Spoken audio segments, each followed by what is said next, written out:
The Philippine government expand its list of so-called red countries due to the threat of the Omicron COVID-19 variant. A three-day nationwide vaccination drive kicks off on Monday, even as officials admit logistical challenges. And the health department logs less than 1,000 new COVID-19 infections for the fifth straight day.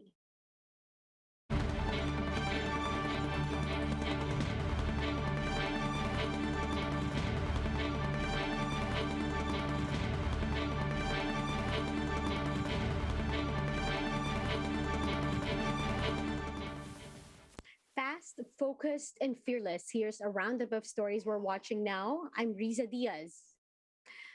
Local governments are gearing up for the three-day national vaccination drive starting tomorrow. Quezon City, for one, has teamed up with private establishments. Camille Samonte with a story. Around 11,000 vaccination sites across the country are ready for the three-day national vaccination drive. The initiative, dubbed Bayanihan Bakunahan, will run from November 29 to December 1. Vaccine Czar Carlito Galvez Jr. said they aim to administer a total of 9 million COVID-19 jabs.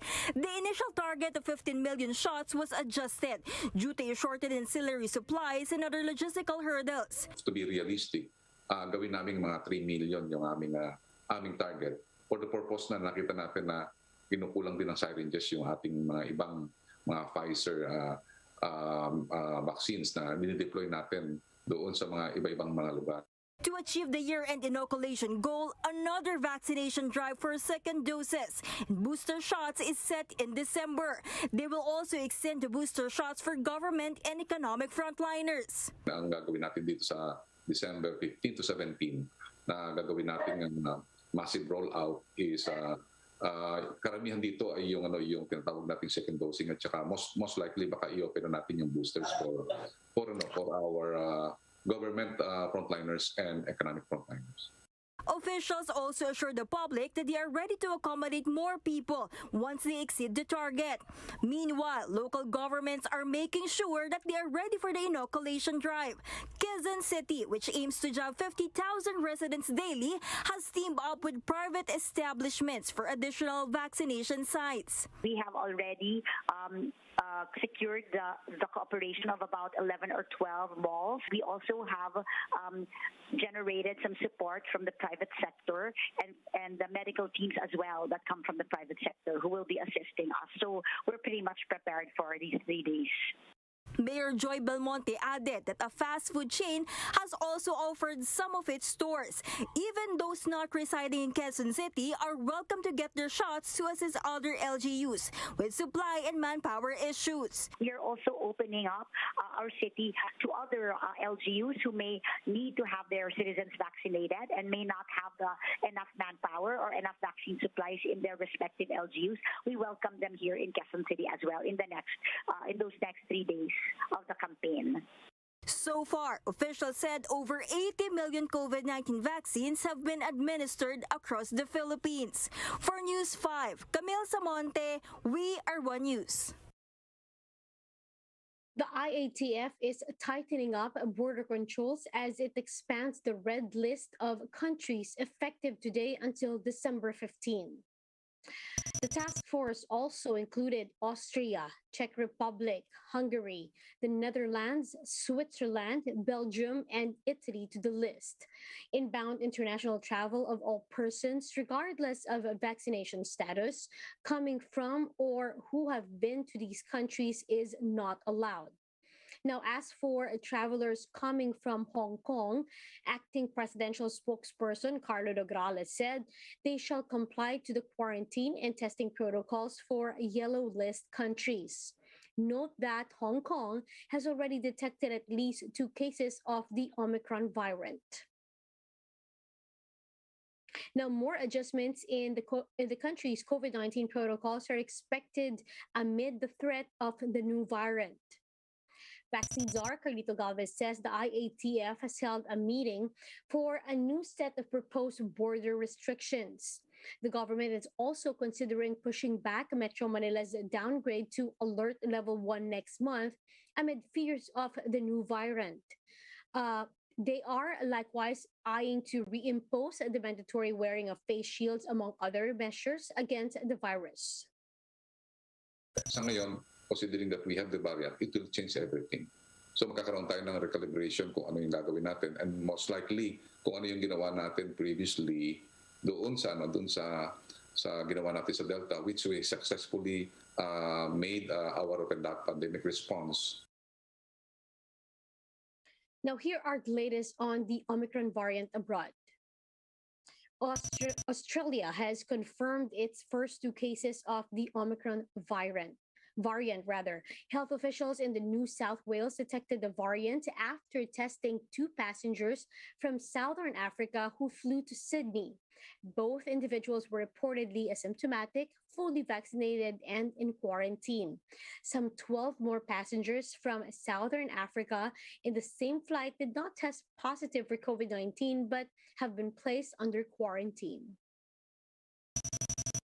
Israel bans the entry of all foreigners into the country, making it the first nation to shut its borders completely to respond to the new variant. Israel said it would also use counterterrorism phone tracking technology in order to contain the spread of the Omicron variant.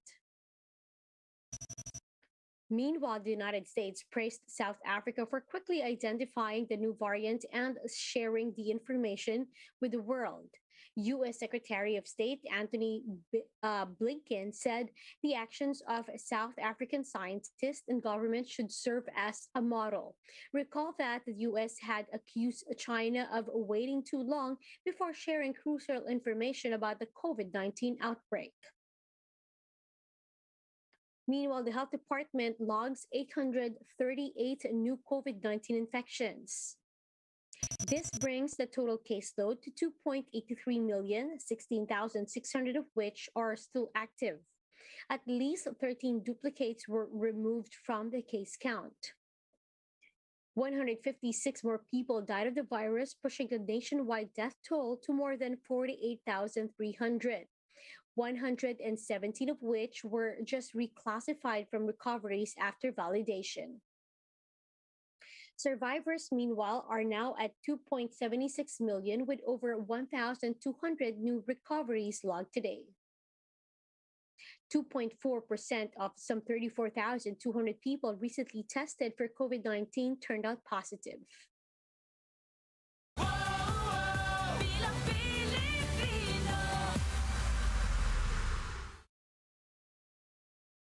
Here are the recent developments in Philippine politics. Crowds trooped outside the Surigao City Hall to meet presidential aspirant and Senator Manny Pacquiao. Many of them are waiting for cash aid from the senator, while others are simply admirers of the retired boxer. Authorities had a hard time controlling the huge crowd and enforcing health protocols. Vice President Leni Robredo and her running mate, Senator Kiko Pangilinan, led the inauguration of the Leni Kiko Volunteer Headquarters in Quezon City. A 60-foot mural of the tandem painted by volunteer artists were also unveiled after the ribbon-cutting ceremony. Now, over 20,000 Marcos supporters, meanwhile, headed to the Malolo Sports and Convention Center for the so-called Bulacan Red Day. The event was attended by bikers, motorcycle riders, and runners from different areas of the province. Some were riding trucks and playing drums to make noise in support of the Bongbong Sara tandem.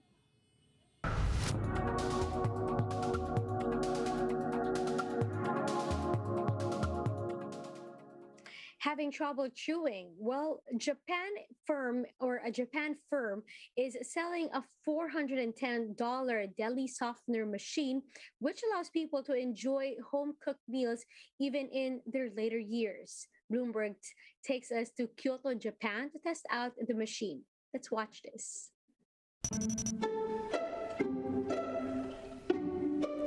Wow, that's incredible.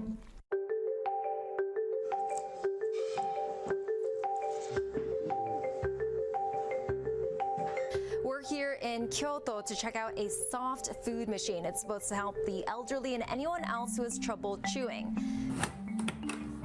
It's called Deli Softer. This machine can soften a variety of home-cooked foods within 12 to 29 minutes using high-temperature steam pressure. We have some chicken, some rice, vegetables, and fruit, and now I'll try it. It's super soft, and I just have to squish it with my tongue, and it just melts away into your throat. The fried chicken can be cut with a potato chip without breaking it. And softened broccoli can be sliced using a thin piece of nori seaweed. Japan is known for having a lot of old people. Almost 30% of the population is over the age of 65. That makes Japan the country with the highest percentage of seniors in the world. So machines like this could really make a difference in the future. Two Japanese women facing a similar problem came up with the idea.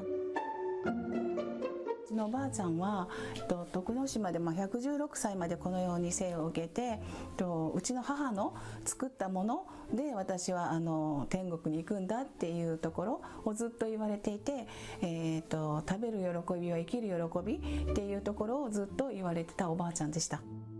父親が本当に突然嚥下障害になって誤嚥性肺炎で普通のものが食べれなくなったので本当にその家族がみんなが食べれないものっていうのが増えてきて父親のなんていうのかな家族で楽しかった食卓が父がこんな餌みたいなものを食べれないって言われて作る手間もすごく大変だったので。Now they hope the machine will help the whole family enjoy a meal together that's easy to prep and looks the same.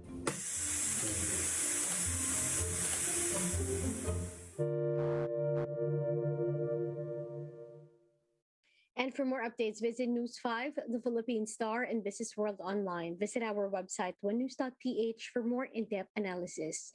You can also catch One News on Signal Play app. Register for a free account now at www.signalplay.com and stream One News live anytime, anywhere. I'm Riza Diaz. Mask on, wash hands, and stay safe, Philippines.